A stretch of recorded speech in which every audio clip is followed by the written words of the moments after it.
Bismillahirrahmanirrahim. Assalamualaikum warahmatullahi wabarakatuh. Al-Fatihah. A'udzu billahi minasyaitonir rajim. Bismillahirrahmanirrahim.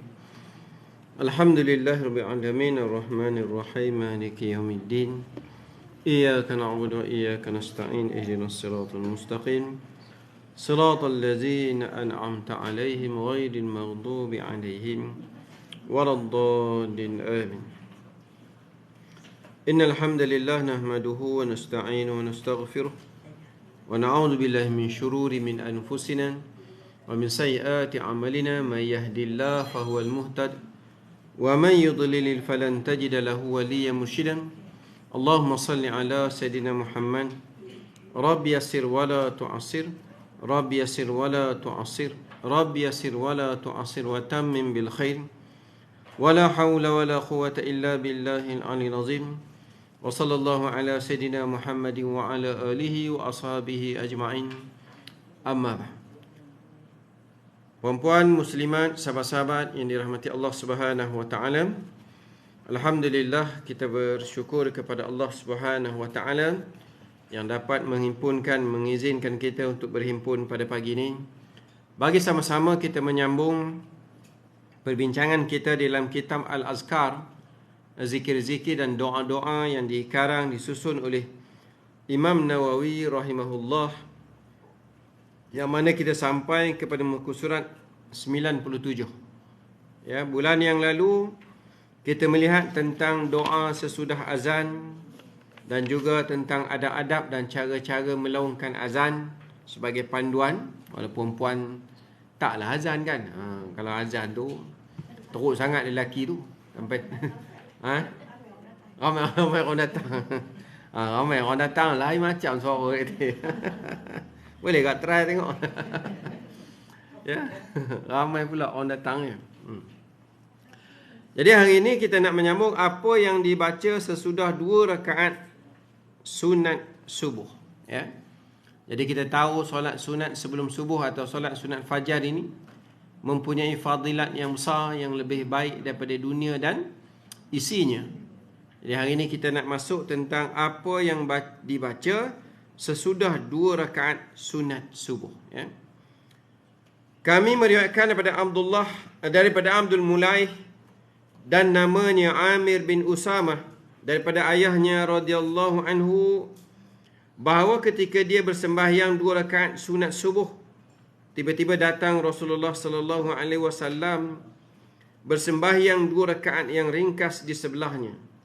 Lalu dia mendengar beliau membaca doa ini sedangkan beliau duduk. Nabi baca doa ini di antara solat sunat subuh dengan solat subuh. Allahumma rabbi Jibril wa Israfil wa Mikail wa Muhammadin Nabi sallallahu alaihi wasallam a'udzubika minan nar.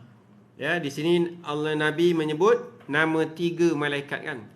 Allahumma rabbi Jibril wa Israfil wa Mikail, dan kemudian Nabi sebut wa Muhammadin. Nabi sendiri wa Muhammadin sallallahu alaihi wasallam a'udzubika minan nar. Ya, jadi dia kata maksudnya, ya Allah, ya Tuhanku, Tuhan Jibril, Israel betul. Teringat Palestin tak tuan-tuan ya? Diserang tu. Israfil, Mikail dan Tuhan Nabi Muhammad sallallahu alaihi wasallam, lindungilah aku daripada api neraka. Berapa kali Nabi baca? 3 kali. Yang tu kita pernah buat tak? Kita tak pernah buat, kan? Belum buat kan? Jadi kita bolehlah try buat. Ya, jadi bila sembahyang subuh pukul 8 malam nanti. 8 malam pula dah, subuh esok lah. Puasa ya. Jadi esok ni lepas solat sunat, boleh baca ni, Allahumma rabbi Jibril wa Israfil wa Mikail wa Muhammadin Nabi sallallahu alaihi wasallam, Allahumma inni a'udzubika minan nar. Ya, aku berlindung denganmu daripada azab neraka. Yang mana di dalam Ramadan ini memang kita diminta untuk berdoa banyak begitu. Kan, Allahumma inna nas'aluka ridhaka wal jannah wa na'udzubika min sakhatika wan nar. Kan Allah kemudian yang Nabi ketika mana ditanya oleh Aisyah radhiyallahu anha, "Ya Rasulullah, kalaulah saya bertemu dengan Lailatul Qadar, doa apa yang saya nak baca?" Kata Rasulullah, "Allahumma innaka afuwun karimun tuhibbul afwa fa'fu anni." Yang itulah biar kita ulang banyak-banyak kali pada tiap-tiap malam dalam Ramadan ini khususnya.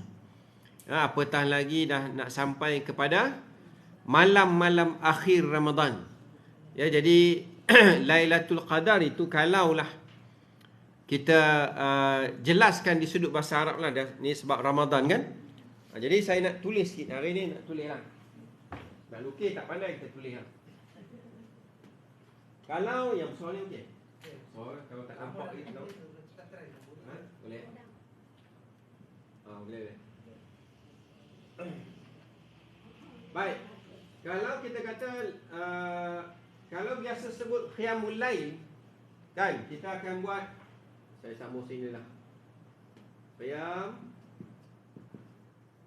lail.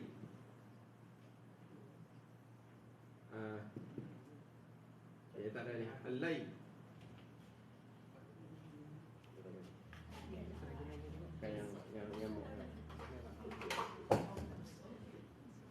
Qiyamul lail, kan, ataupun kita sebut misalnya Allah Taala sebut dalam Quran, wa ja'alna al-lail wa ja'alna al-lail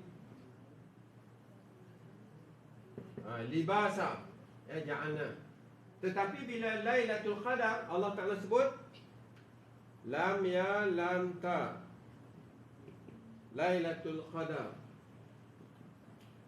inna anzalnahu fi Lailatul Qadar, kan, wa ma adraka ma Lailatul Qadar. Semua ada ni dipanggil ta marbutah dalam bahasa Arab, ta marbutah. Kenapa malam yang lain kalau kita sebut qiyamul lail, kita tak sebut qiyamul lailatun, tak ada.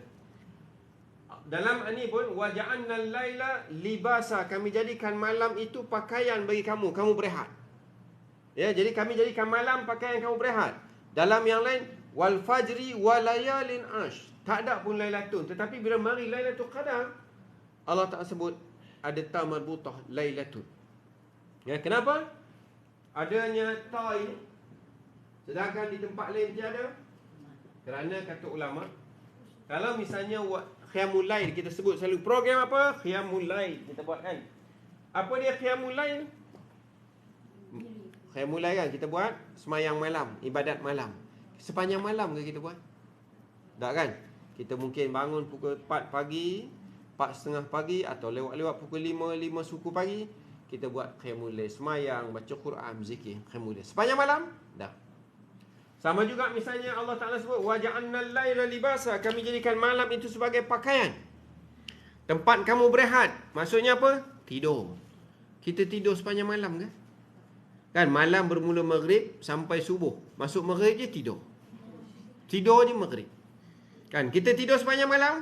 Tak. Kita tidur pukul 11 atau pukul 12, kita akan bangun pukul 5 atau 5:30. Hanya misalnya 5 jam, 6 jam daripada malam tu kita tidur. Kita bukan tidur sepanjang malam. Sebab itulah bila mari Lailatul Qadar, Allah Ta'ala sebut inna anzalnahu fi Lailatul Qadar wa ma adraka ma Lailatul Qadar. Semua ada ta marbutah. Berarti ia, kata ulama, sepanjang malam. Sepanjang malam tu, kalau misalnya malam ni Lailatul Qadar, kan, daripada maghrib tu sampai subuh esok adalah malam Lailatul Qadar. Ya. Banyak dengan sikit je. Mengambil Ramadan akan jadi mulia bila umat Muhammad memandang dia sebagai mulia dan besar. Tetapi kalau Ramadan itu dipandang biasa-biasa, umat kan biasa Ramadan, bangun sahur, semayang, lepas tarawih balik, tidur, itu dia akan jadi biasa.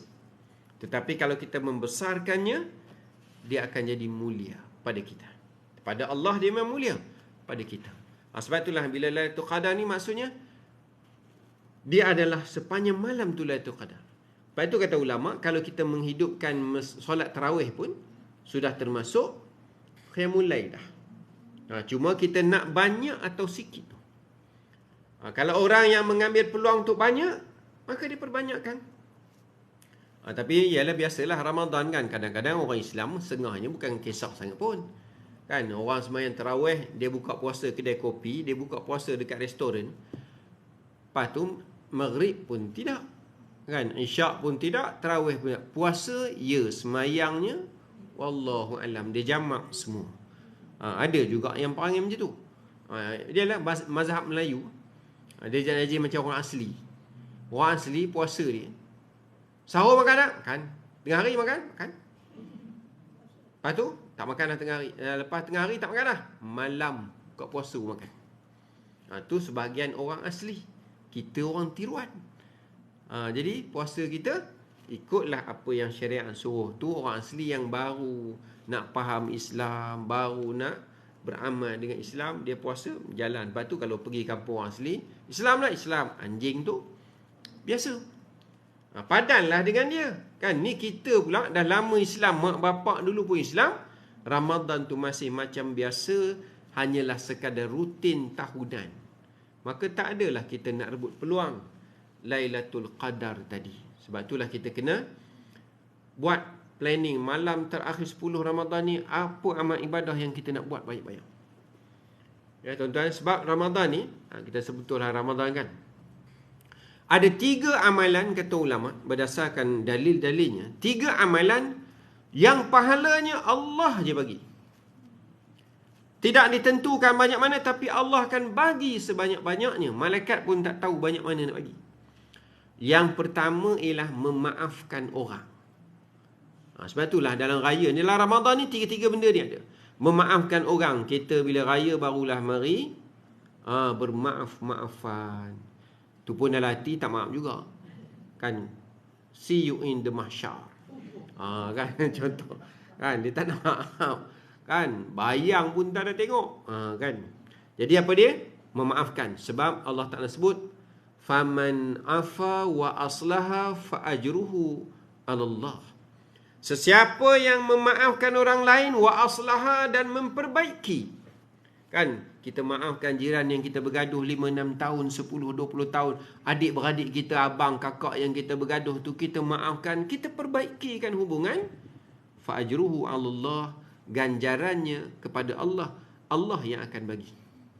Allah yang akan tentukan ganjaran. Kenapa? Sebab kamu memaafkan orang. Sebab sifat memaaf ni adalah sifat Allah Ta'ala. Dan kita pun dimuliakan Allah bila kita memaafkan orang. Itu yang pertama. Jadi memaafkan orang. Anak-anak kita kan, suami isteri kan, maaflah. Sebab nak kemuliaan manusia atau nak kemuliaan Allah? Kamu nakkan kamu dimuliakan Allah di akhirat, Allah berikan ganjaran yang tak terhitung, maafkan manusia. Pedih ustaz. Pedih lagi di mahsyar nanti mencari manusia menunggu pembalasan. Lagi teruk. Ya, jangan fikirkan tentang teruknya di dunia. Dia buat saya dulu sampai tak boleh angkat muka ustaz, malu. Dunia. Akhirat nanti macam mana kalau macam kita sebut dulu kan, orang ni nak masuk syurga dah tapi tak boleh masuk. Kenapa? Puan-puan dah nak masuk syurga dah, tak boleh masuk. Sebab nun ada seorang hamba Allah nak cari kita sebab nak minta maaf, nak selesaikan, nak ambil pahala dia ataupun nak bagi dosa kita pada dia, tak boleh masuk lagi sebab dia sedang mencari kita dalam berbilion-bilion manusia.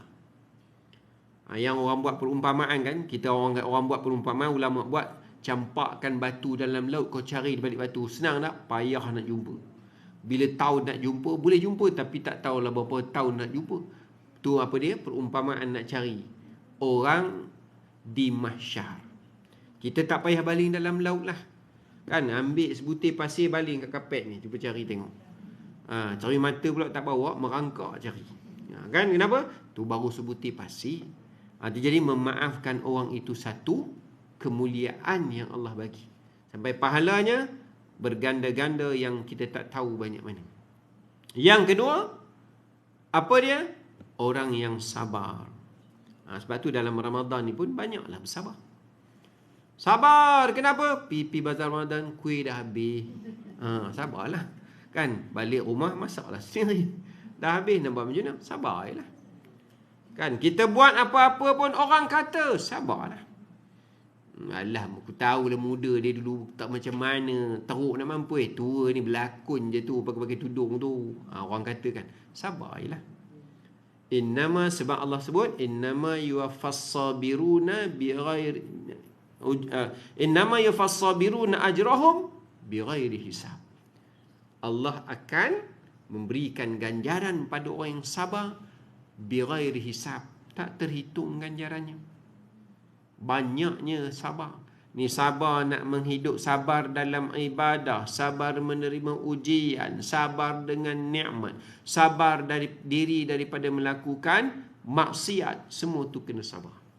Kan, sabarlah kita ni. Sabar dalam ibadat. Nak istiqamah mulai sebulan Ramadan ni. Sabar. Kan, nak pergi masjid bertawaf tu, sabarlah. Walaupun orang lain dah makin kurang dah. Hari tu tengok ramai dah 20 orang. Sekarang dah tinggal 10 saja. Kan, hak 10 lagi dia mazhab Melayu. Kan, sebab Lailatul Qadar 10 terawal. Kita nak cari 10 terakhir. Apa dia? Dah hilang dah. Sabarlah kita. Ini yang kita kata apa dia? Allah nak bagi ganjaran. Sama ada diuji oleh Allah Ta'ala. Sabar kita. Sebab sabar ni Allah nak bagi ganjaran pahala. Yang ketiga, inilah puasa ni. Kan, yang kita sebut, yang Nabi sebut dalam hadisnya, inna amali abdan Adam, apa ni, setiap amalan ibnu Adam itu lahu, aku dah tentu dah pahalanya. Kan, semayang 27 darjat, berjamaah, baca Quran banyak ni, bersedekah gandaannya sampai 700 kali ganda, 10 kali ganda sehingga 700 kali ganda dan sebagainya. Illa saum fa innahu li, melainkan puasa. Yang tu untuk aku. Wa ana ajzi bih, aku yang nak bagi ganjaran pahalanya banyak mana. Ni 3 ni kata ulama, amalan yang Allah Ta'ala akan berikan. Di akhirat nanti diseru. Di akhirat nanti akan diseru siapa dia orang-orang yang Allah Ta'ala berikan ganjarannya bighairi hisab, yang tidak terhitung. Bangunlah orang-orang ini, tuan-tuan. Kalau orang itu sabar, dia akan bangun kerana dia dapat pahala sabar yang banyak. Kalau orang itu orang yang memaafkan, dia akan bangun kerana dia dapat pahala memaafkan orang yang banyak. Dan orang yang berpuasa dengan penuh kesabaran tadi, iman dan wahtisaban, pun akan bangun kerana mendapat ganjaran yang besar di sisi Allah. Yang ni apa dia? 3 amalan yang kita boleh tengok. Jadi kita kembalilah tu selingan, sebab kita berada di penghujung-penghujung Ramadan untuk mencari Lailatul Qadar yang kita sebut tadi. Doa yang jangan tinggal. Mungkin dalam sujud kita, kalau kita semayang sunat, seorang-seorang boleh baca Allahumma innaka afun karim tu, tidak menjadi masalah, boleh baca. Kan, semayang kita nak baca Allahumma inna nas'aluka ridhakal jannah wa na'udzubika min sakhatika wan nar. Kemudian nak sambung Allahumma innaka afun karim, boleh.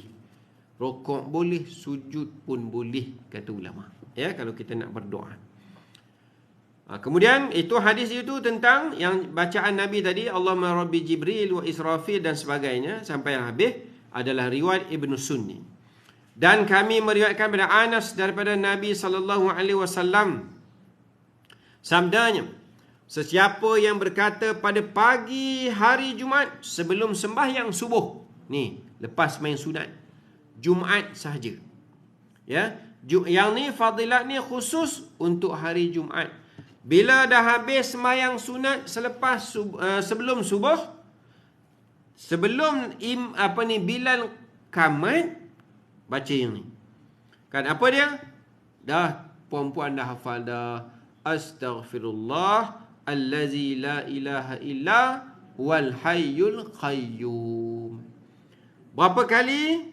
3 kali. Nescaya Allah akan mengampunkan dosa-dosanya walau sebanyak buih di laut.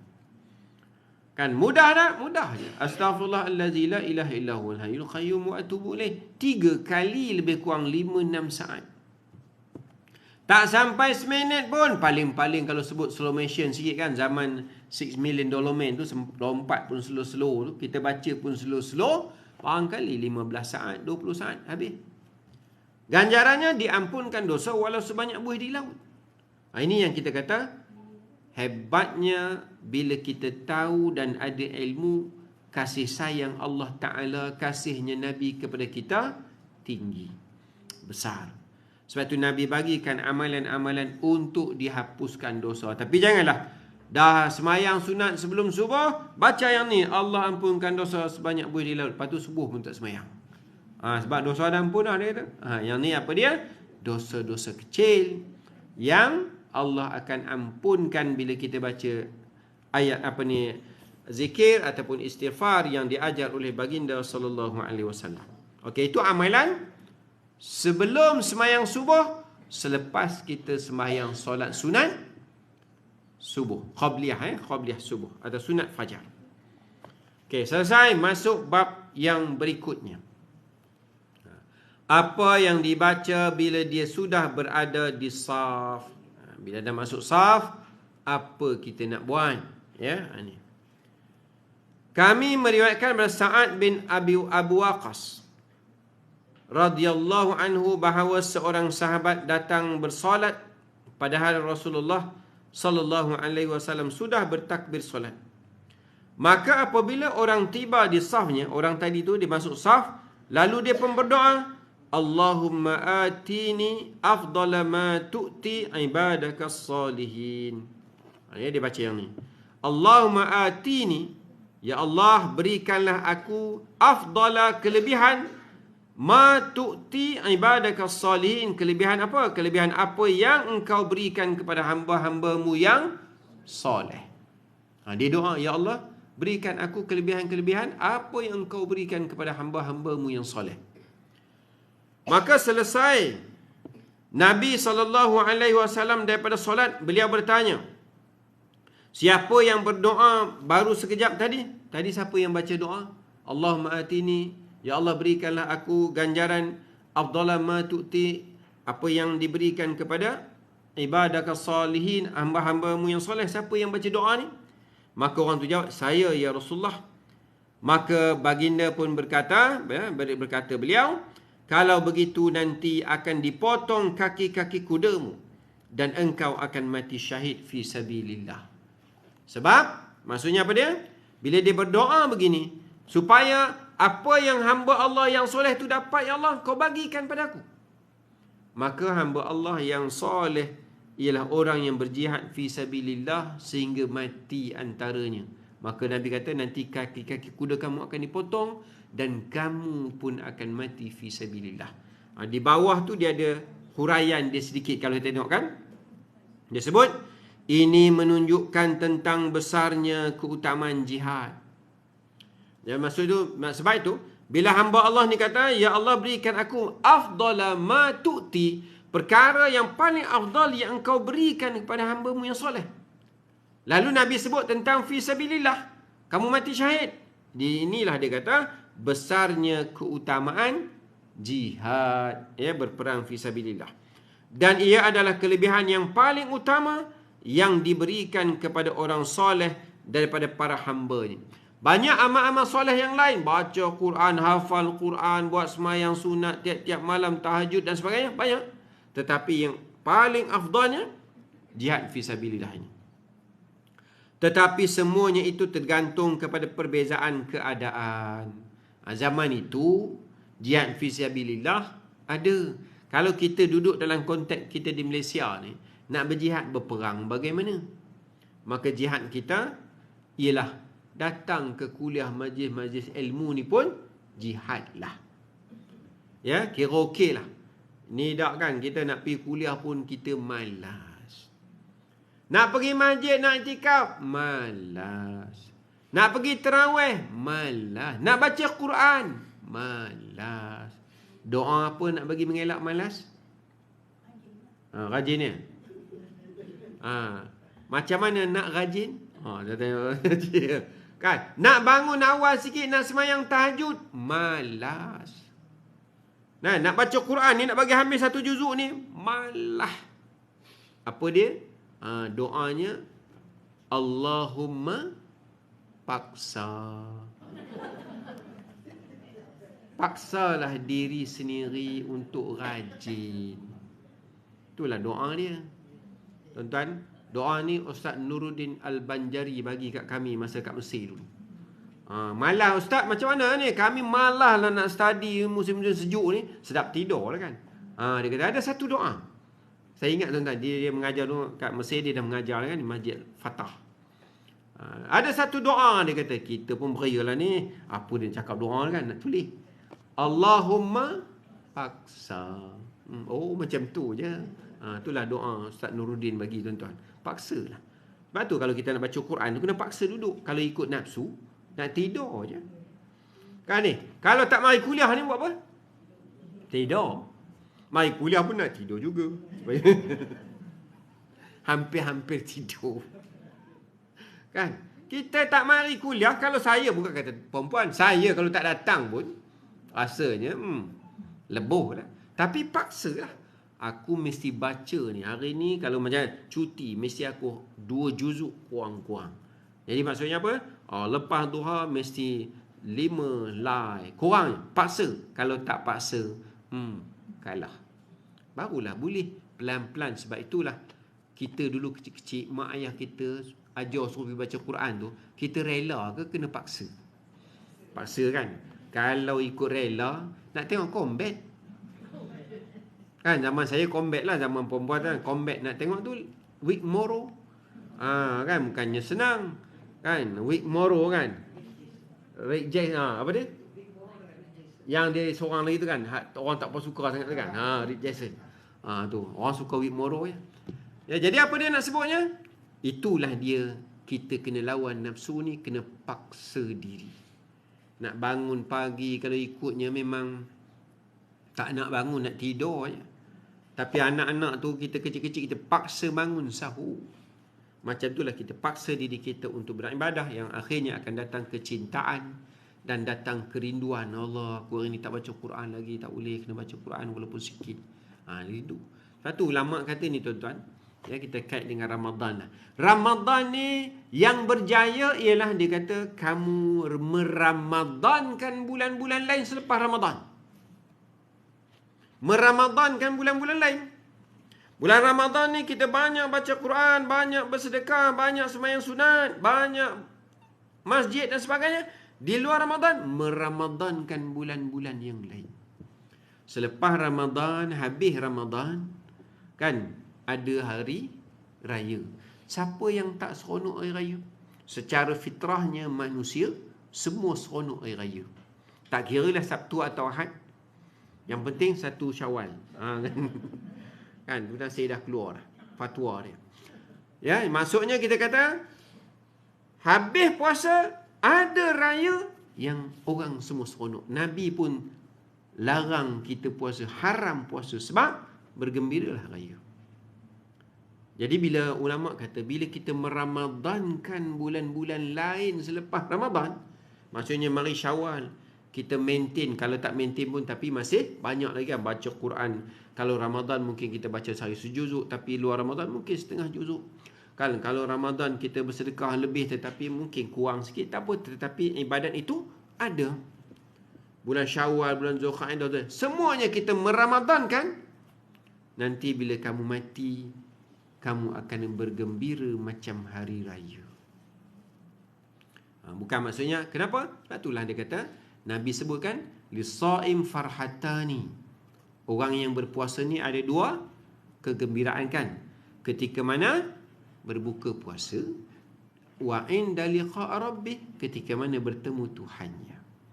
Kamu akan bergembira bila bertemu dengan Allah, kerana kamu meramadankan bulan-bulan lain yang bukan Ramadan. Tapi kalau bulan Ramadan penuh masjid, bila mari Ramadan, Tok Imam pun tak ada. Kan? Tok Bilal pun tak ada. Habis kita pun tak ada. Tak ada apa-apa. Bila habis Ramadan, Quran simpan. Bila pula nak baca Quran, tunggu orang mati kan, nak buka Yasin. Itu dah. Habis tak ada. Sebab itu ulama kata meramadankan bulan-bulan yang bukan Ramadan, maka berjayalah Ramadan kamu. Itu sama-samalah kita amalkan dalam kehidupan kita. Kita buat. Jadi dia sebut kita minta kepada Allah, Allahumma atini afdala ma tu'ti ibadaka salihin. Ya Allah, berikan benda yang paling afdal yang kau berikan kepada hamba-hambamu yang soleh. Bila masa? Bila kita berada di dalam saf. Ya. Yang ni kita jarang-jarang buat kan. Kadang-kadang bukan jarang, tak ada buat. Kita boleh try buat. Kan, yang mana kita mampu buat. Sikit supaya ada keberkatannya hadis dan doa yang Nabi tinggalkan untuk kita amalkan. Apa yang dibaca ketika nak bangun bersembahyang, bila nak sembahyang ni nak baca apa? Dia yang ni hadis ni dia panjang, dia kena tengok terjemahan dia punya huraian di bawah nanti tuan-tuan .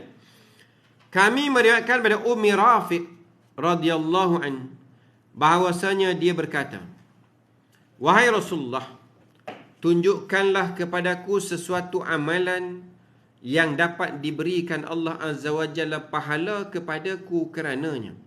Ya Allah, wahai Nabi, tunjukkan aku satu-satu amalan yang Allah bagi pahala besar padaku.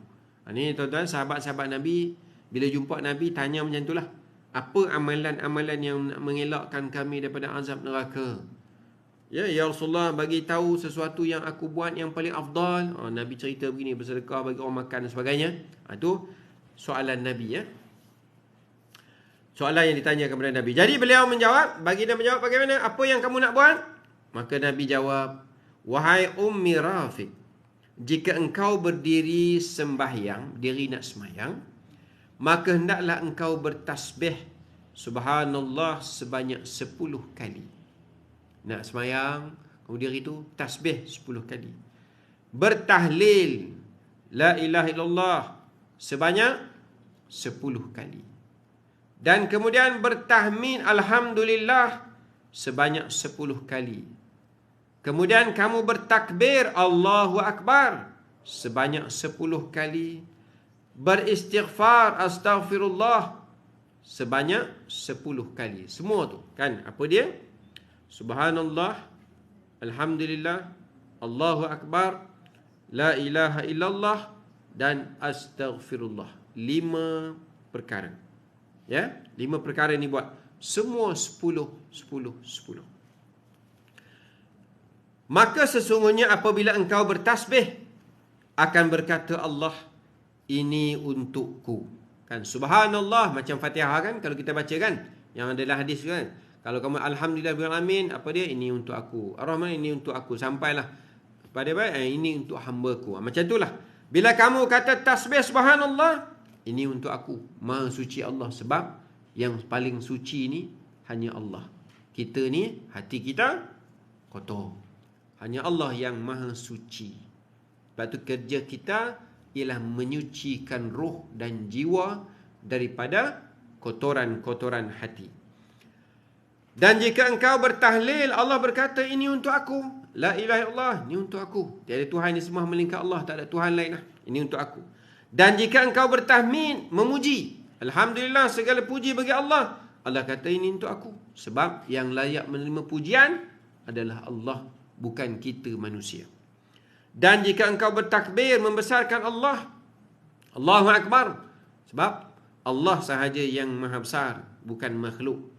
Maka Allah akan kata, ini untuk aku. Dan bila engkau beristighfar, jika engkau beristighfar, Allah berkata, aku sudah makbulkan, terima. Bila kita buat astaghfirullahalazim, astaghfirullahalazim 10 kali, Allah kata, ini adalah untuk hamba. Jika engkau berkata begitu, dia kata, maka aku akan, bukan akan lah, aku sudah kabulkan. Bila nak buat ni?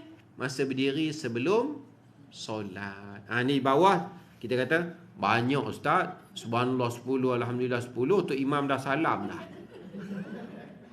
Kan? Sudah-sudah imam bagi salam, konon nak dapat pahala banyak, hilang pahala jemaah.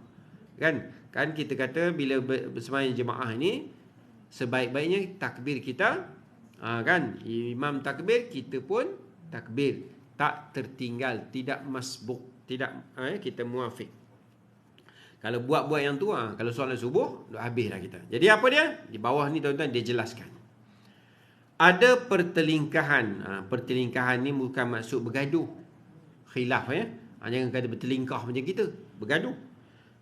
dalam memaksudkan zikir-zikir ini, apakah sebelum solat, atau ketika hendak melakukan solat, atau pada ketika dalam solat yang boleh dilakukan zikir seperti itu. Jadi kalau dalam solat boleh nak berzikir? Boleh, sebab solat ini memang zikir, memang doa. Ya, sebab itu dalam solat, selama mana kita berzikir, dia tidak membatalkan dengan bahasa Arab itu. Sebab itu kalau imam salah pun subhanallah, kan kita tak sebut tu imam salah. Kan kita tak sebut begitu, sebab berzikir itu tidak membatalkan. Atau kemungkinan besar ia diterapkan ketika membuat solatul lail, sembahyang malam. Bila nak sembahyang malam, kan kita bangun tahajud pagi-pagi dan kita buat begitu. Apakah macam tu?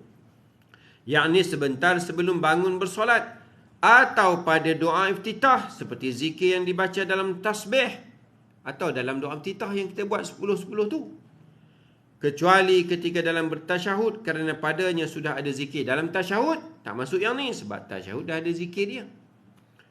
Atau bacaan yang tertentu, bacaannya yang tertentu.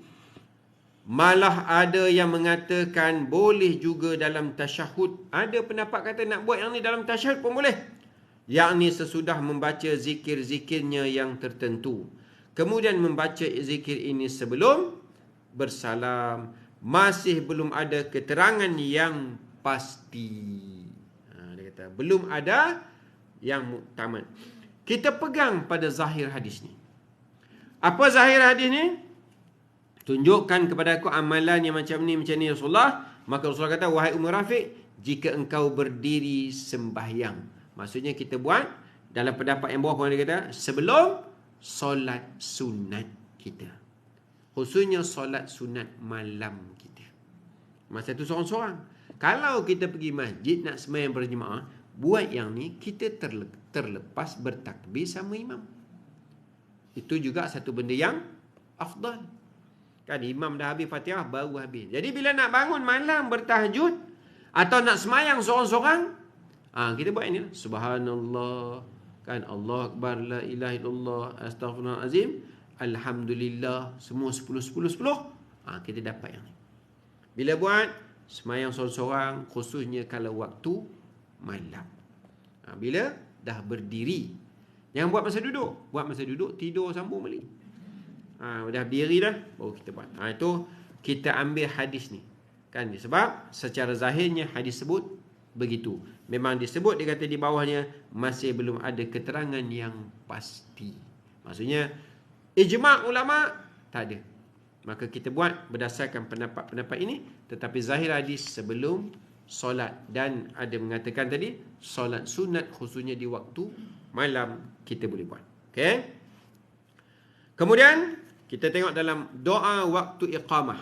Waktu iqamah pula apa kita nak buat bila kita berdoa untuk iqamah.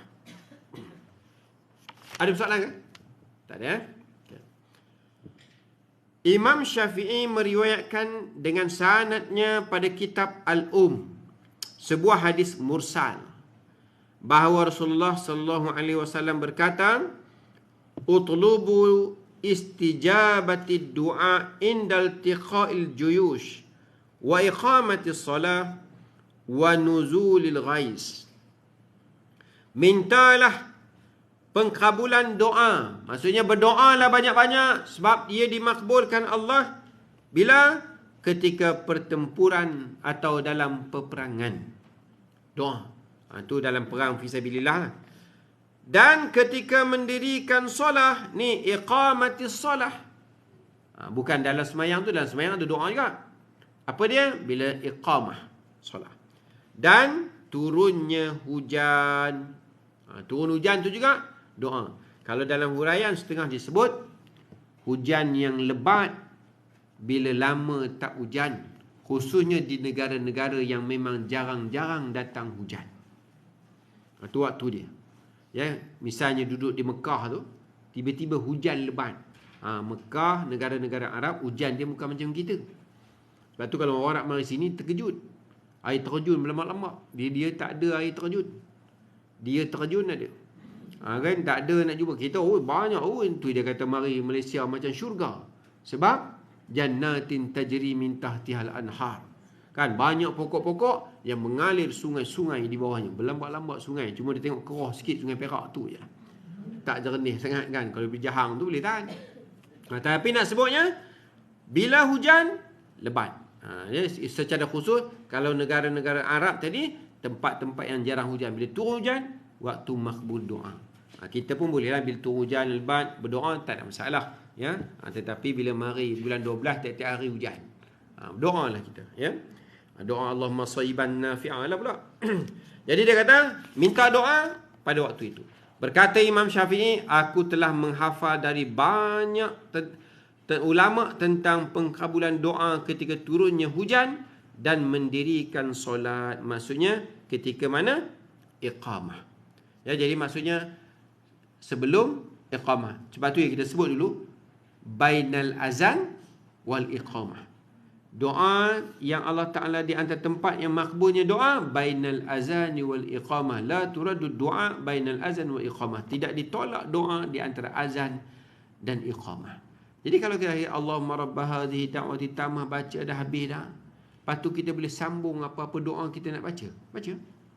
Allahumma ighfir li dhunubi wa li walidayya. Kalau macam sekarang Ramadan doa yang tadi kan, Allahumma innaka afuwun karimun tuhibbul afwa, kita nak sambung, boleh tak sambung? Tidak menjadi masalah. Kita sudah semayang sunat. Belum lagi kamat. Kan nak semayang. Ada lagi 2 minit, 3 minit. Angkat tangan doa. Jangan nak sembang lagi tentang petang ni nak buka makan berapa. Kan? Nak pergi bazar Ramadan mana? Kuih raya dah beli. Tak payah. Angkat tangan doa sebab di antara azan dan iqamah. Nak sembang pasal kuih raya, bazar Ramadan mana? Lepas tu boleh. Tetapi kita jangan sia-siakan peluang yang Allah bagi di antara azan dan iqamah itu. Itu pendek je Pak. Apa yang dibaca ketika hendak masuk dalam sembahyang, ya, nak masuk dalam sembahyang. Ketahuilah bahawa bab ini luas sekali dan terdapat banyak hadis-hadis yang sahih dari berbagai jenis serta cabang-cabangnya pun banyak sekali dalam kitab fiqh. Tentang apa yang dibaca bila nak semayang ni banyak dibincangkan dalam kitab-kitab dia kata. Kami hanya mencatatkan di sini tentang asal usulnya dan maksudnya sahaja. Kitab ni bukan kitab fiqh. Kitab ini adalah zikir dan doa. Dia ada hadis-hadis yang dibawa. Dan kitab yang dikarang oleh Imam Nawawi. Sebab tu Imam Nawawi ni ulama hadis. Dia juga ulama fiqh, dia juga ulama hadis. Tetapi setiap hukum dia ada hadis-hadis yang dibawa. Sebab dia ulama hadis. Jadi dia kata, banyak dibincangkan dalam bab-bab lain. Kami di sini hanya bawa tentang usul-usulnya dan maksud-maksudnya, tidak hukum-hukumnya yang halus, yang pelik-pelik. Nanti sebab ni, dia nak bincang bab solat ni. Kami hanya bawa, dia kata, asas-asas. Nak bincang yang kecil-kecil, yang pelik-pelik, macam kemudian. Imam tarawih, tu imam tambah 3 rakaat. Batal ke tak batal? Yang tu yang lain cerita. Yang tu benda kecil. Kan? Imam misalnya baca Fatihah rakaat pertama maghrib tu, dia tak baca kuat, dia baca pelan. Tiba-tiba rokok. Macam mana kami makmum? Yang tu bincang dalam kitab fiqh. Yang ni dia kata, aku bawakan yang asas-asas. Yang asas-asas ni pun tuan-tuan, perempuan, kalau kita tengok nanti, ianya banyak benda yang kita boleh ambil manfaat. Contoh. Kadang-kadang orang timbul bila mari Ramadan ni lah, tu imam tak baca doa iftitah pun. Dia akan timbul begitu kan. Tu imam tak baca doa iftitah, tuan-tuan. Dia kata begitu. Apa dia? Doa iftitah. Dah ni kita nak tunjuk kat tuan-tuan, perempuan. Kan? Tengok muka surat 102 tu. Kita tak masuk lagi, mungkin bulan depan, tapi tengok sepintas lalu sebab kot nak beramal. Jumpa 102. Kan dia kata, apa yang dibaca sesudah takbiratul ihram? Nampak kan? Ada kan? 102 tu bab dia, apa yang dibaca sesudah takbiratul ihram? Doa iftitah. Mana doa iftitah? Tu yang pertama yang atas sekali muka surat 103. Allahu akbaru kabira walhamdulillahi katsira. Tengok tu Allahu akbaru kabira, jangan baca Allahu akbar. Kan? Allahu akbaru kabira. Satu doa iftitah. Kan? Tu yang kita biasa baca. Bawah tu Allahumma antal malik la ilaha illa anta rabbi ana. Tu pun doa iftitah juga. Tapi yang tu haram kita nak apa? Kan? Saya pun tak apa. Kan? Kemudian apa lagi? Tengok muka surat 104 tu. Yang bawah tu. Yang atas tu hadis dia. Yang bawah tu apa dia? Subhanakallahumma wa bihamdika tabarakasmuka ta'ala jaddu wa la ilaha ghairuk. Tu pun doa iftitah. Kalau saya jadi imam tarawih, saya baca yang tu. Subhanakallahumma rabbana wa bihamdika tabarakasmuka ta'ala jaddu wa la ilaha ghairuk. Bismillahirrahmanirrahim. Tak payah banyak. Orang pun seronok tarawih habis cepat. Kan? Contoh lagi. Dan imam macam mana? Imam baca. Kita yang tak tahu ada doa iftitah pendek, kita kata imam tak baca. Tengok muka surat 105 tu, yang atas tu. Subhanakallahumma wa bihamdik. Doa iftitah juga. Nabi baca. Jadi kalau kita dah malas-malas sangat sembahyang sunat, Subhanakallahumma wa bihamdik. Baca doa iftitah tak? Kita tak melaksanakan sunnah Nabi membaca doa iftitah. Cuma kita baca yang paling pendek. Tapi doa iftitah, tu imam nak baca, boleh. Subhanakallahumma wa bihamdik. Kan? Subhanakallahumma wa bihamdik. Selesai doa iftitah, tu baca Fatihah. Jadi kita pandai-pandai.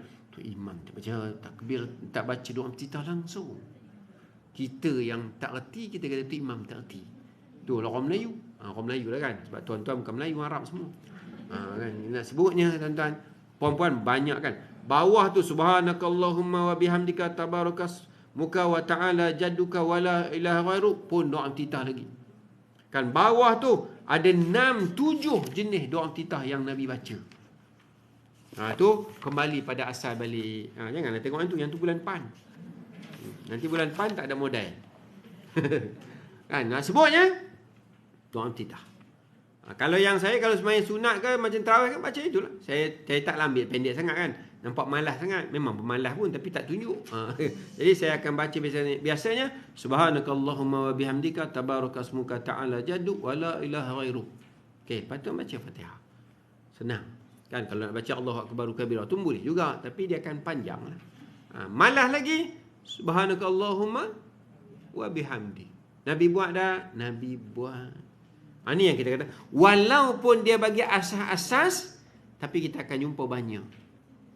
Kan contoh lagi lah kan. Sebab dia sebut asas, kita nak kenal. Hebat sebenarnya Imam Nawawi memang hebat lah. Mari nanti bab amalan-amalan yang memberi manfaat kepada si mati. Kan, ini dan kita orang Melayu kan, buat amalan tahlil lah, apalah. Amalan-amalan yang memberi manfaat kepada si mati. Apa dia? Kan antara nanti, yang tu saya tak ingatlah bab nak muka surat berapa. Antaranya, dia mengambil kata-kata daripada Imam Syafi'i juga. Boleh baca Quran di atas kubur sehingga khatam pun boleh. Ini Imam Nawawi bincang nanti tuan-tuan. Kan dulu orang tua-tua dulu kan, meninggal orang buat pondok. Baca Quran. Sampai kata, mari kita bid'ah. Ni Imam Nawawi dah sebut. Dalam kitab ni lah tuan-tuan. Perempuan. Cuma belum sampai. Walaupun dia asas. Tapi bila kita faham ni. InsyaAllah. Boleh buat. Boleh. Ini perkara-perkara. Nak ingat tak ingat. Saya nak tengok muka surat apa. Nantilah. Nanti tak habis tajuk ni. Sampai masa. Maksudnya tuan-tuan. Walaupun asas. Tetapi dia adalah berkait dengan salam lepas semayang. Mana salam lepas semayang? Imam ni bab semayang nanti kita akan jumpa. Salam lepas semayang. Dia ada sebut dalam ni. Jadi bila kita, tu orang kata bila kita banyak membaca dan belajar, kita tahu banyak benda. Orang buat kita tahu ada, boleh buat, tak ada masalah. Kan kita bila tak tahu dan kita tak mengambil tahu, tidak mempelajari, kita menyalahkan orang yang buat kerana kita tak tahu benda itu boleh buat. Ini masalah kita lah. Ya, kita tak erti, kita kata orang tak erti. Tu sama-sama kita tengok nanti. Jadi Kami bawa yang asas-asas dia kata, bukan yang tidak hukum-hukumnya yang halus dan yang pelik-pelik. Dan aku tinggalkan kebanyakan daripada perkara-perkara ini untuk meringkaskan pembicaraan dia. Kitab ni tuan-tuan asas ya, bagi seseorang untuk faham. Nak khilaf-khilaf yang tu dalam kitab lain dia. Sebab buku ini bukanlah dimaksudkan untuk menerangkan dalil-dalil hukum, tetapi untuk menerangkan apa yang patut diamalkan dengannya, dan Allah memberi petunjuk. Jadi dia kata yang ni bukan nak cerita hukum, yang tu kitab fiqh. Jadi ni nak ceritakan secara asas-asas dalam amalan. Kita orang awam ni kalau khatam yang ni tuan-tuan, perempuan, kira okey sangat. Ya, sebab kita banyak benda yang kita dapat khususnya dalam perkara yang berkaitan dengan amalan orang Melayu yang kadang-kadang kita kata tak ada asasnya. Kemudian masuklah dalam bab semayang ni, bab takbiratul ihram. Ketahuilah bahawa solat itu tidak sah melainkan dengan takbiratul ihram. Baik sembahyangnya itu fardu, mahupun naf ataupun sunat. Takbiratul ihram dalam mazhab Syafi'i dan kebanyakan yang lain dikira sebahagian daripada solat, rukunnya dan salah satu rukunnya. Dalam mazhab Syafi'i kan, takbir berdiri tegak, kemudian takbiratul ihram, niat sebagainya. Tetapi dalam mazhab Abu Hanifah, Imam Hanafi, ia hanya syarat sahaja dan bukan daripada solat itu sendiri. Dia syarat sah, bukan rukun solat dalam mazhab Hanafi. Tak apalah, tu mazhab Hanafi, biarkan dia. Ketahuilah bahawa takbiratul ihram itu hendaklah ia melafazkan Allahu Akbar. Nanti dia akan hurai ni, Allahu Akbar tu macam mana. Ya. Kalau kita, bila Allahu Akbar ni, dia adalah perkara yang berkaitan dengan sebutan rukun qauli, kan, perkataan. Maka dia kena jaga makhraj macam kita jaga Fatihah. Ya, kalau kita ubah, dia kan Fatihah tu mengubah huruf, menukar huruf, membuang huruf, menukar baris, begitu begini, Fatihah batal, habis. Maka macam itulah takbiratul ihram. Jangan tukar huruf. Allahu Akbar jadi Allahu Akbar, contoh. Allahu Akhbar, contoh. Batal. Duk teringat akhbar, surat khabar kan. Lalu akhbar dia. Maka bila ubah huruf, dia rukun qauli, batal solat. Tu kena jaga tu. Kadang-kadang orang kaf tu jadi qaf. Allahu Akbar. Ya, batal sebab dia mengubah huruf. Dia tidak bermakna lagi dengan Allah Maha Besar. Yang tu kena jaga sebab dia rukun qauli. Jadi yang pertama dia kata Allahu Akbar ni adalah rukun mengikut mazhab Syafi'i. Maka hendaklah ia melafazkan Allahu Akbar. Setengah orang Allahu Akbar, kan, dia tambah alif kan, Allahu Akbar. Itu pun tambah pula. Sama macam Fatihah. Tambah pun batal, kurang pun batal, ubah pun batal, semua batal. Ya, jadi jangan, kena jaga begitu. Ataupun ia melafazkan Allahul Akbar, boleh. Allahu Akbar boleh, Allahul Akbar boleh. Tapi kita biasa orang Malaysia ni Allahu Akbar. Janganlah nanti orang balik nak tunjuk kita ada ilmu, Allahul Akbar, menimbulkan kontroversi dalam masyarakat. Contoh Kok Nasir jadi imam, kan? Mana tahu? Allahul Akbar. Inilah orang kata jangan lantik orang ni jadi imam. Lantik nampak? Kita akan kutuk. Jadi kita jangan menimbulkan polemik dalam masyarakat. Macam orang yang tahu khiraat banyak lah. Sebab tu kalau orang yang tahu khiraat banyak, dia nak baca apa? Yang wadduhai, dia akan umum dulu. Tuan-tuan, kalau macam terawih baru ni kan, kalau tengok Masjid Usim, sebab ustaz apa dia jadi imam situ, Qari tu, dia umum, tuan-tuan saya akan baca dengan qiraat sekian. Okey lah. Kalau kita nak buat, kita beritahu, tuan-tuan saya nak takbir dengan cara yang lain. Sila rujuk dalam kitab Imam Nawawi Al-Azkar. Saya belajar di Darul Ta'lim pada 8 hari bulan, pukul 9. Tuan-tuan tu ustaznya, tuan-tuan, contoh kita. Sebab bila orang tak tahu, kita jangan timbulkan benda yang menyebabkan fitnah. Ya, itu. Jadi kita biasa dengan Allahu Akbar, Allahu Akbar. Jadi dia, ataupun Allahul Akbar. Jadi kalau kita pergi tempat-tempat orang, atau pergi Mekah, tengok orang kulit hitam ke apa kan, Allahul Akbar. Betul dia buat, bukan salah pun. Kalau kita kata orang kulit hitam pelik semayang, kita Allah Akbar, mereka buat Allahul Akbar, mana ada kan. Kita duk kutu orang. Ya, tetapi kita tak tahu kita yang sebenarnya menunjukkan kejahilan kita. Ya. Kita tahu yang tu satu lah kita kata betul. Kedua lafaz ini dibolehkan pada mazhab Syafi'i. Allahu Akbar, Allahul Akbar. Dan mazhab Abu Hanifah dan yang lain-lain. Boleh dua ni, tak ada khilaf. Allahu Akbar, Allahul Akbar. Dua-dua ni boleh. Namun Imam Malik menolak lafaz yang kedua. Imam Malik kata Allahu Akbar tidak. Sebagai berhati-hati, hendaklah dilafazkan sirah yang pertama sahaja, supaya terkeluar daripada khilaf. Jadi jalan yang selamat, ambil yang pertama je. Ni yang di kaedah fiqh dia. Khuruj minal khilaf mustahabbun. Kita keluar daripada khilaf, itu digalakkan. Kan ada benda khilaf. Boleh tak boleh, boleh tak boleh. Jadi keluar daripada khilaf. Sesama macam inilah. Allahu Akbar boleh, Allahul Akbar pun boleh. Tapi ada ulama kata Allahu Akbar ni tak boleh. Imam Malik kata. Jadi cara yang paling baik, buat yang memang betul-betul boleh. Maka yang tu habis cerita dia. Kan Allahu Akbar. Dan tidak boleh melafazkan takbiratul ihram dengan selain daripada dua sirah ini. Kalau kita tanya mazhab Syafi'i tadi memang terima Allahu Akbar, dua benda ni, Allahu Akbar dengan Allahul Akbar. Tak boleh lain daripada dua ini. Seandainya dia melafazkan Allahul Azim, atau Allahul Muta'ali, atau Allahul Azamu lah, ya. Allahu Azamu, atau Allahul Anzu, Izu mulia. Allahul Ajallu, Jalla Jalalah, ya. Allahul Ajallu, atau yang serupa dengan itu. Allahu Akram contohnya. Allahu apa tuan-tuan, macam-macam ditambah dia yang lain daripada dua tadi, tidak sah solatnya pada mazhab Syafi'i dan juga kebanyakan para imam tidak sah.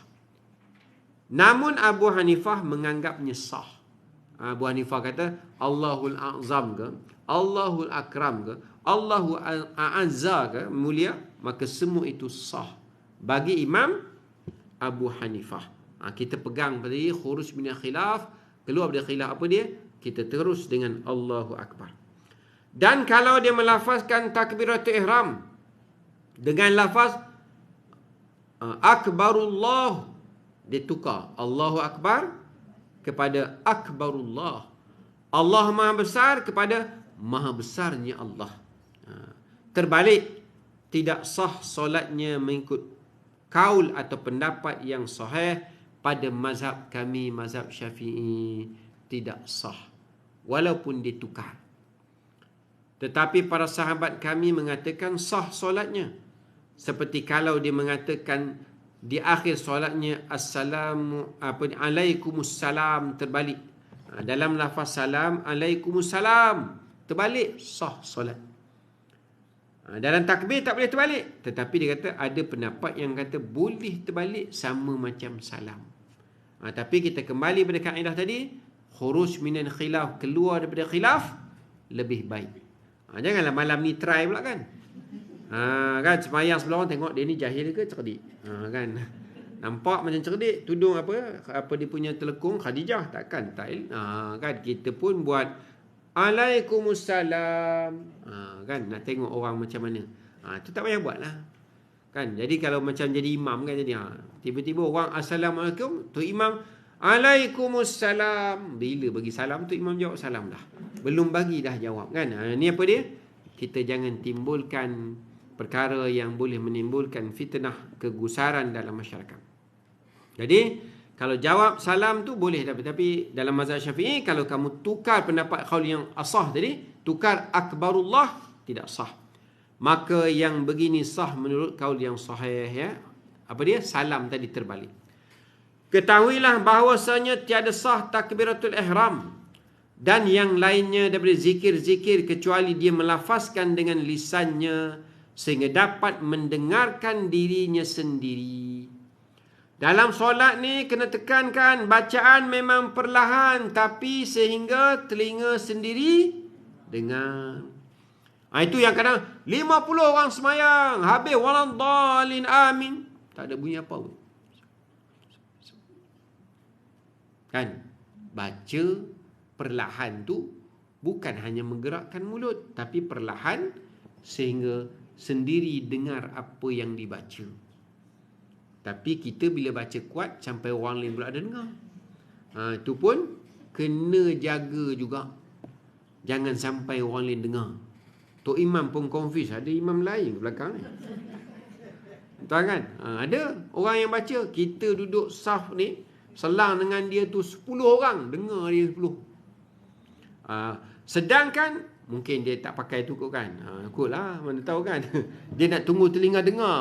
Kiamat lah tuan-tuan kan. Jadi imam baru nak dengar. Jadi kita kata, baca sekadar telinga sendiri dengar. Jangan ganggu orang sebelah. Macam itulah bacaan-bacaan yang lain pun. Ya, sekadar telinga sendiri dengar. Latih lah. Balik di rumah, cuba baca pelan-pelan. Tanya anak, dengar tak baca tadi? Dengar susik-susik, dia tak dengar sangat. Okey. Kalau dia kata, dengar clear, pelankan. Pula tu, volume, turunkan. Okey.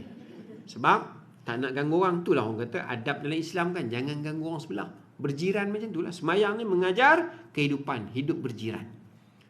Ni, sebelah kita ni, jiran ni, semayang ni, sebelah dengan orang. Jangan kacaukan bacaan kita. Kita baca sujud. Subhanallah. Dia dengar Allah. Aku baca pun ikut dia lah. Kan? Sebab apa? Baca kuat. Yang tu ganggu orang. Sebab itu Islam tak bagi kita ganggu jiran, termasuk jiran dalam solat. Jangan tidak menguatkan speaker kita. Jaga yang tu. Jadi dia kata, hendaklah membaca sehingga mendengar sendiri telinganya. Jika tiada apa-apa yang menghalang. Tak ada apa-apa halang, dengar ni. Tapi kalau ada yang menghalang, telinga memang tak boleh dengar. Nak sampai dengar bila? Baca je lah. Dan sebab telinga dah tak dengar. Hal ini telah kami kemukakan terdahulu dalam fasal-fasal awal kitab, bab-bab zikir. Tetapi jika lisannya bisu atau ada sesuatu keaiban yang menghalang, maka hendaklah digerakkan lisan itu semampu yang boleh dan sahlah solatnya. Contoh orang sakit, terlantar, nak baca sampai telinga sendiri, dia nak gerak bibir pun tak larat. Kan? Sekadar baca di hati. Ni apa dia? Halangan-halangan. Lainlah. Ni saya pun sakit, sebab tu saya baca pelan. Ustaz, sakit apa? Sakit hati. Sebab tu dia baca pelan. Ini tak termasuk. Itu kita kata, jadi kalau dia ada halangan, barulah boleh diperlahankan bacaannya tadi. Sebab ada halangan. Kalau tidak, macam sihat-sihat semua, bacalah setiap zikir tu. Kan, doa iftitahnya, Fatihah, khusus-khususnya yang wajib lah. Sampai ni. Kalau dia takbir, bak takbir, tak ada dengar, dia pun tak dengar. Tapi dia tahu dia takbir sebab memang dia takbir. Hanya sekadar takbir. Dengar tak? Tak dengar. Tak sah. Ni, sehingga telinga dengar sendiri. Lepas tu, Allahu Akbar. Macam biasalah kita baca. Bismillahirrahmanirrahim. Alhamdulillah. Sekarang telinga. Bukan. Orang sebelah dengar susi-susi, dia tak dengar biji buah orang kata. Okey? Kan, kalau orang sebelah memang tak dengar sebab apa? Dia pekak. Memang tak dengar. Kalau dia tak pekak, memang dia akan dengar susi tu, memang dengar. Iyalah. Tapi dia pun dengar sebiji-sebiji. Alhamdulillah alamin, Ar-Rahmanir Rahim. Dia dengar sebiji-sebiji baca. Jadi kau dengar, aku dengar dia baca, aku tak baca lah. Dia pula dah. Sebab dia kata, aku dengar dia baca. Kan, dengar. Betul ke tak dia baca? Betul ke tak dia baca? Sabar nak kutuk lepas semayang kan? Dia sampai tak baca. Jadi sebab itu, kita baca sekadar kita dengar. Jangan sampai orang dengar. Nak bagi baca sampai orang dengar, jadi imam. Selesai. Kau bacalah memang kena kuat. Ya, itu kita faham di dalam bab takbiratul ihram. Jadi tuan-tuan puan-puan, itulah untuk pagi ni. Nanti kita akan sambung bab ini pada selepas raya nanti. Itulah lebih kurangnya. Ada apa soalan kalau ada lah? Kalau tak ada, 1, 2, 3, tak ada, tak payah tanya. Kan, buka lama-lama banyak soalan, dia cari soalan. Jadi tak payah. Ustazah tanya payah.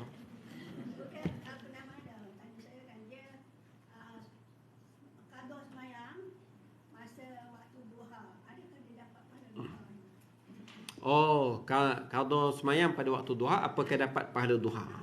Okey. Tak payah buat duha, dia qada semayang je kan. Baik. Semayang yang pertamanya, okeylah kan, kita tahu semua hukum semayang qada solat itu adalah wajib. Dan dia qada semayang itu pada waktu duha, apakah dikira dia dapat pahala duha? Tidak. Ya, sebab dia qada duha, dia qada solat dia selesai. Dia tak sama dengan tahiyatul masjid. Yang tu memang dibincang ulama. Kan kita nak masuk dalam masjid, masuk masjid, orang dah semayang sunat subuh contoh, atau sunat sebelum zuhur. Kita pun masuk semayang sunat sebelum zuhur. Maka itu dikira sebagai juga kita tahiyatul masjid. Sebab dia sunat dengan sunat. Yang ni wajib dengan sunat. Dia tak boleh. Dia kekal ke. Macam kita kata, kalau saya bangun malam, saya semayang qada isyak. Kemudian apakah saya dikira semayang tahajud? Tidak. Sebab niat kamu memang semayang isyak qadaan. Kalau tahajud, niatlah sebagai solat sunat tahajud, bukan solat isyak.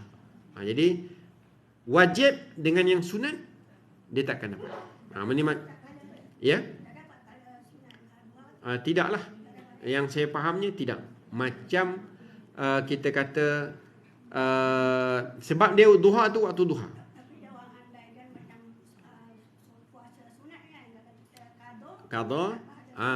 Qada yang tu kerana kita niat qada. Tetapi qada itu berlaku 6 hari dalam Syawal. Dia tak boleh niat dua-dua. Kalau kita niat sunat, dia dapat sunat je lah. Kalau kita niat qada, kita dapat sunat sebab dia ada waktu, kerana dia adalah waktu yang terhad. Sedangkan qada semayang tadi, kita terbuka luas. Ialah macam tu lah, dia bandingkan gitu ya. Tapi dia perbandingan itu kadang-kadang kita kena lihat pada sudut yang lain. Waktu yang terhad.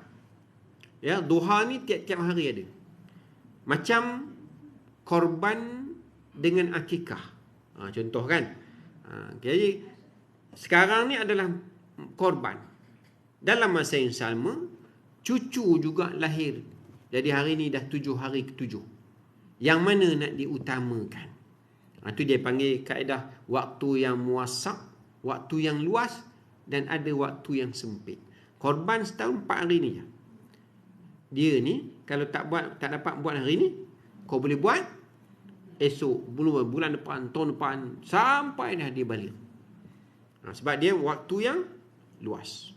Bila waktu yang luas, kita ambil waktu yang terhad ni dulu. Kerana waktu yang terhad ini, bila terlepas, habis.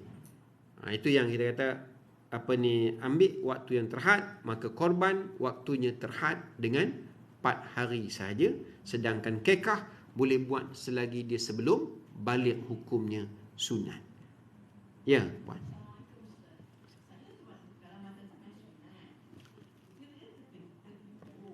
Macam sebanyak sunat? Tertidur. Qada balik. Okey. Baik, tertidur ataupun memang pejam lah, tak dengar apa dah. Jaga-jaga orang balik habis. Macam kelas sekolah kan. Jaga-jaga dalam kuliah tidur, kita pelan-pelan tinggal seorang. Ya, seorang-seorang lah. Okey. Kalau kita memang confirm kita tidur, kita boleh qada. Boleh. Bukan maksudnya kita buat balik lah. Kan? Kita tertidur sekejap, lepas tu dah habis tu, kita qada balik 2 rakaat. Sebab yang tadi tu, kita tertidur. Ada tak? Yang tadi dah batal, kita semayang je. Ya, semayang. Bukan qada. Dia tak ada qada. Sebab qada ni bila lepas waktu, dia masih malam yang sama. Maka kita semayang saja, terawih lagi, tambah lagi 2 rakaat. Tak perlu qada. Ya, sebab kita tidur. Ialah semayang terawih tu yang kita kata eloknya khailulah tu. Ya, kalau orang yang khailulah tidur sekejap tadi kan sebelum zuhur, dalam pukul 12.45 ke tidur kan sampai pukul 12.15 minit ke orang. Kita kalau tidur pukul 12.45 sampai 2.45 bangun. Itu bukan khailulah. Itu innalillah jadi. Jadi kita bila kita tidur khailulah tu, dia kalau orang biasa buat kan, dia ada kecergasan. Malam tu dia payah sikit nak mengantuk. Kalau yang jenis mengantuk ni makanlah kopi apa pun. Telan biji kopi secawan pun dia ngantuk juga. Jadi maksudnya tidurlah sekejap di waktu siang untuk mencergaskan malam. Tidur siang yang paling baik, Qailullah tu lah. Ya, tidur sekejap. Sebab tu orang kata ada orang pergi ke Jepun kan. Jepun memang pelajar-pelajar tu buat. Dan ada seorang orang besar dah di Malaysia, pernah menjadi pengarah JPN satu negeri agak Islamik jugalah dia. Kan dia masa dia pergi JPN, jadi JPN tu di antara negara yang dia pergi lawan Jepun. Dia balik, dia nak buat kat negeri dia. Pelajar-pelajar tadika tidur setengah jam. Orang lawan pula. Yang lawan tu pun orang Islam juga dia kata. Jadi tak boleh buat apa. Kan? Jadi terpaksa. Jadi tapi dia kata, ya, memanglah kita dengar sekian, tapi dia di antara orang yang pergi ke sana dan memang Jepun buat, dia kata. Tapi saya balik nak buat, orang lawan. Yang lawan pun orang Islam juga. Tak boleh buat apa. Sebab dia seorang-seorang. Maksudnya kita tidur tu supaya malam lebih cergas. Ya, dia banyaklah. Kadang-kadang kita mengantuk ni, makan kita tu buka puasa mengalahkan apa ke? Kan? Banyak sangat kita makan. Ya, kena jaga semualah. Sebab bila banyak makan tu, dia akan menyebabkan, ialah bila orang Melayu dah sebutkan, dangdut tali kecapi, kenyang perut senang hati. Dia senang hati tu, sujud tu, kan, alangkah bahagianya kalau imam ni sujud lama sikit, boleh pejam sekejap. Kan, mengharapkan imam sujud lama. Kan, imam pun sujud lama juga. Kan, nak berdoa, kita tidur. Itu tak adil lah. Sebab tu kita jaga makan tu. Jangan cuba kalau dah tak ada apa-apa, Qailullah tadi kita buat, insyaAllah dia akan lebih cergas untuk tarawih. Tapi percayalah, itulah orang kata buat ibadat ni cabaran dia besar. Kan, cabaran besar buat ibadat sebab dia memerlukan kesabaran tadi. Bukan senang nak habis 20 rakaat. 20 kan? 8. Bayangkan Tok Wan kita dulu 20. Kenapa boleh habis? Iman mereka kuat. Mereka makan 100% halal. Kan, hasil sendiri, tangkap ikan, bendang cari. Tak makan macam kita ni, buka puasa apa tak makan? Bomboloni. Apa benda dia bomboloni kita pun tak tahu kan. Dia mari cheese kok mana, dia mari apa ke benda. Ada cheese kat dalam tu? Ada ke? Tak tahu, saya pun tahu sebutnya. Apa? Selain daripada tu, bomboloni, makaroni, apa semua tu. Kadang-kadang makan apa di bubur pun kita tak tahu. Tok Wan kita dulu, mana ada fish cake, mana ada fish ball. Kan? Dia makan goreng pisang, pokok belakang rumah, dia makan itu aja. Kita kalau nak makan mi bukan kira beli kat mana, siapa buat. Kalau apa mi apa ni hikmah ke, mi pondok ke, tak apalah, ni asal mi je jalan. Tahu asal tahu jalan, siapa buat. Jadi tu yang kita buat ibadat tu payah. 20 rakaat ni kalau ada fatwa baru kata buat 4 pun tak apa. Semua orang buat 4 je. Tapi tak ada lah kan, tu contoh je lah. Kan? Sebab apa 20? Hebat iman orang dulu. Sebab itulah orang kata iman kan, zaman Nabi ni zaman paling kuat iman. Selepas tu sumailunah, lepas tu iman kita tak sekuat orang dulu. Kan, orang dulu cuba tengok berapa kilometer dia dengan rumah, dengan masjid, kan? 2 kilometer, jalan gelap, kayu basikal tua sampai. Kita setengah kilometer. Ada motor, jalan cerah. Tak sampai juga ke masjid. Kenapa? Itulah iman kita yang kita kena lawan. Nafsu ni tinggi, iman rendah. Nak kena lawan supaya iman tu tinggi, nafsu yang rendah. Maka berjayalah. Kembali pada doa tadi, Allahumma paksa. Paksalah diri kita untuk terus beribadat. Ya, paksa bangun pagi, paksa kita berterawih, paksa, akhirnya dia jadi kebiasaan, kemudian datang kecintaan kepada amal ibadah. Ramadan nak menjadikan manusia makin bertakwa, makin cinta pada Allah Ta'ala. Tuan-tuan, jadi insya-Allah kita jumpa lagi pada masa depan. Saya mohon maaf kalau saya ada silap, kira boleh ucap raya dah kurang. Insya-Allah lepas raya kita jumpa balik pada masa yang akan datang. Jadi wallahu a'lam bissawab. Wassalamualaikum warahmatullahi wabarakatuh.